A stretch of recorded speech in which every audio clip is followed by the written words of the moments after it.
Hello everyone!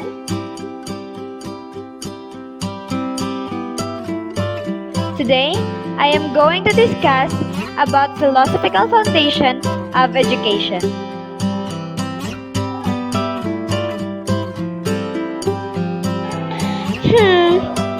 What is philosophical foundation?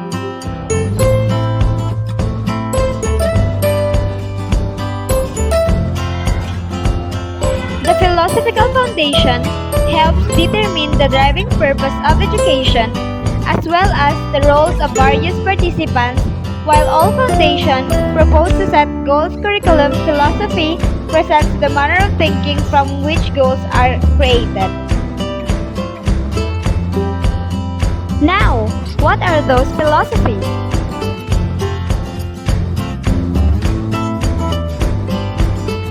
So there are 6 types of philosophies: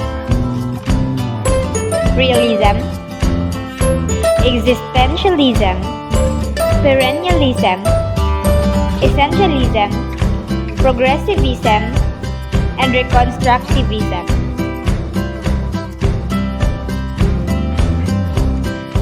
So, let's talk about the aims of education according to each philosophy.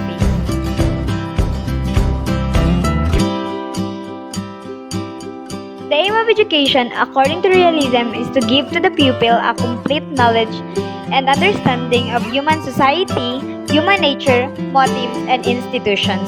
Education must explain to the pupil how he is related to the world of man and to the world of nature. The main concern of existentialists is to help students understand and appreciate themselves as unique individuals who accept complete responsibility for their thoughts, feelings, and actions. The aim of education according to perennialism is to develop power of thought, internalize truths that are universal and constant, and to ensure that students acquire understanding about the great ideas of Western civilization. This is the most conservative, traditional, and flexible philosophy. Perennialism stimulates students in how to think critically and thoughtfully, cultivating the rational mind. The aim of essentialism is to teach learners to acquire basic knowledge, skills, and values. Teachers teach not radically reshape society, but rather to transmit the traditional moral, values, and intellectual knowledge that students need to become model citizens. The main goal of progressivism is to teach and develop learners into becoming enlightened and intelligent citizens of a democratic society. Teachers teach students so they may live life fully, now to prepare them for adult life. The educational aims of reconstructionism is that people act as change agents. They do not think that schools should be separate from society, and educators should be more involved in the social cause. Diaz, reconstructionists believe our world community, brotherhood, and democracy should be implemented in school and society. Now, how about the roles of education?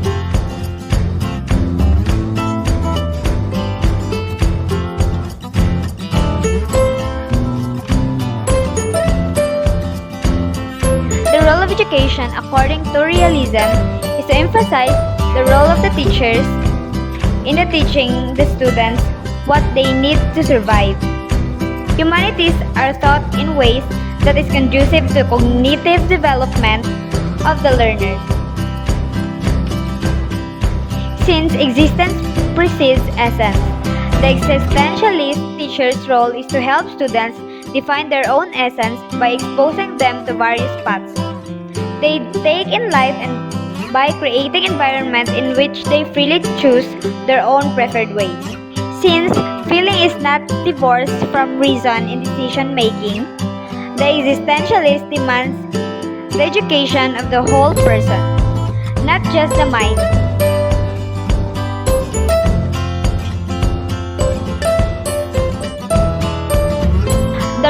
education, according to perennialism, is to develop students' rational and moral powers. According to Aristotle, if we neglect the students' reasoning skills, we deprive them of the ability to use their higher faculties to control their passions and appetites. The role of education, according to essentialism, is to instill most basic knowledge, skills, and character development. Teachers should teach traditional moral values and virtues in order for the students to become a model citizen. The role of education in progressivism is to help children grow and develop throughout the years. It is for them to be ready in their future lives. Therefore, progressivism prepares students with the knowledge and skills that are necessary for the future. The constructionists want teachers to be social activists. They believe that improvement in society results from continuous thoughtful change, and the best change agent is the educational process.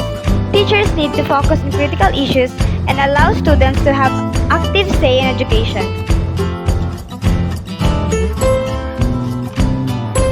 This moment, let's talk about the focus of each philosophies in the curriculum. In realism curriculum, students are encouraged to be problem solvers, practical and useful. It emphasizes physical activities that will let the students to engage in real environment and society. Furthermore, the subjects such as science, social sciences, and mathematics are highly organized, separate, and systematically arranged. In an existentialist curriculum, students are given a wide variety of options which to choose. Students are afforded great latitude in their choice of subject matter. The humanities, however, are given tremendous emphasis to provide students with various experiences that will help unleash their own creativity and self-expression. Moreover, vocational education is regarded more as a means of teaching students about themselves and their potential than earning a livelihood. In teaching art, existentialism encourages individual creativity and imagination more than copying and imitating established models. The perennialist curriculum is a universal one on the view that all human beings possess the same essential nature.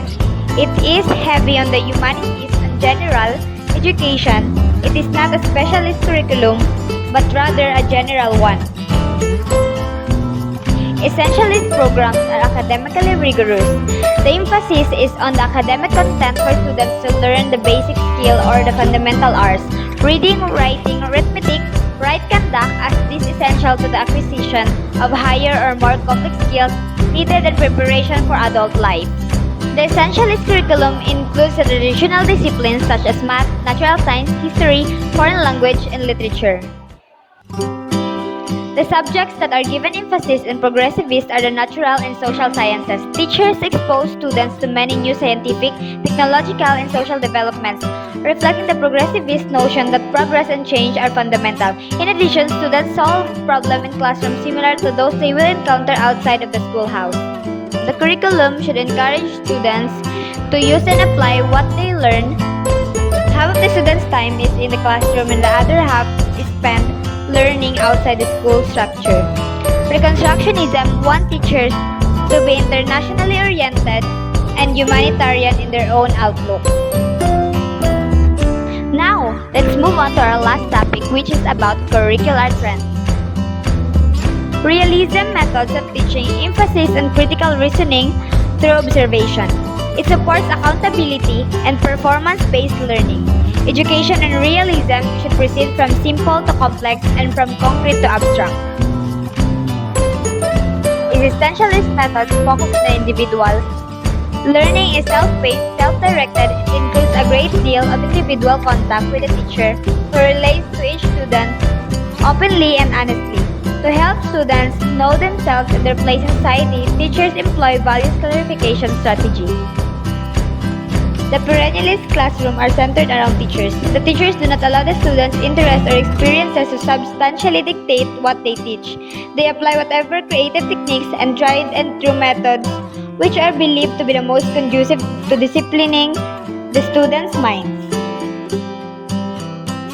Essentially, teachers emphasize mastery of the subject matter. They are expected to be the intellectual and moral models of the students. They are seen as fountain of the information and paragon of virtue. If ever there is such a person, the gain mastery of the basic skill, teachers have to observe core requirements, longer school day, a longer academic year. Progressivist teachers imply experimental methods. They believe that one learns by doing.